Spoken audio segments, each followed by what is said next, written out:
যৌক্তিক দাবি আদায়ের মাঠে গিয়ে পুলিশ কর্তৃক সুন্নিরা মার খায়, কিন্তু কোন সুন্নিদের দ্বারা পুলিশের গায়ে আঘাত হয় না। পুলিশে ব্যারিকেড দিছে, যাওয়া যাবে না। পদযাত্রায় ব্যারিকেড দেওয়ার পরে দেখলাম আমাদের 4-5টা সেনা কর্মীর গায়ে লাঠি চার্জ করা হয়েছে। আরে এটাই তো সুন্নি, এদেরকে তো সুন্নি বলে। যৌক্তিক দাবি আদায়ের মাঠে গিয়ে পুলিশ কর্তৃক সুন্নিরা মার খায়, কিন্তু কোন সুন্নিদের দ্বারা পুলিশের গায়ে আঘাত হয় না। কথা বলেন ঠিক কিনা? এরপরও আপনারা আমাদের ধৈর্যের ভাত ভাঙবেন না।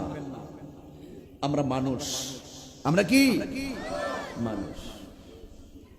এই জন্য আমি স্বরাষ্ট্র উপদেষ্টা নাকি বলছে আমাদের সাথে সংলাপ করবে। আজকে যখন দেখলাম, আমরা যখন সবাই এগিয়ে গেলাম, তখন তিনি বলছেন নাকি আমাদের সাথে সংলাপ করবে। আমি পরিষ্কার ভাষায় চট্টগ্রাম থেকে বলতে চাই, আমার ভাই রহিসউদ্দিনের রক্ত